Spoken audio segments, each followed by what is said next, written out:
எல்லாம் தெரிந்திருந்தாலும் சுவாமி எனக்கு அதெல்லாம் தகுதி இல்லைங்க, நீங்க பாடுங்க சுவாமி, உங்க வாக்கால கேட்டோம்னா எனக்கு புண்ணியம், நான் ஏதோ உய்வு பெறுவேன்னு நிக்கணுங்க.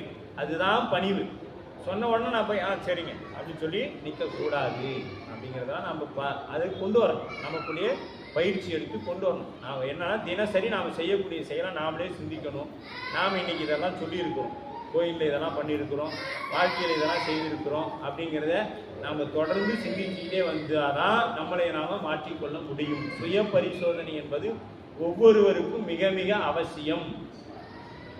நாம் என்ன தப்பு செய்தோம், எந்த இடத்துல நான் தான் செஞ்சேன்னு நின்று இது சரியா, அப்படி நாம் நிற்கலாமா, திருநீர் போட்ட நாம ஒரு அடியாரை தப்பாக பேசியிருக்கலாமா, இப்படிங்கிறதெல்லாம் நமக்கு வந்து கொண்டே இருக்கணும். அப்போ திருநீர் இட்டவங்கெல்லாம் சிவம்னு சொல்லுதே, அப்போ நாம் பெரிய புராண வகுப்புக்கு போகிறோமே, இதெல்லாம் திரும்ப திரும்ப சொன்னாங்களே, இப்போ என்னையவே எடுத்துக்கலாம், இவன் அடியாருன்னு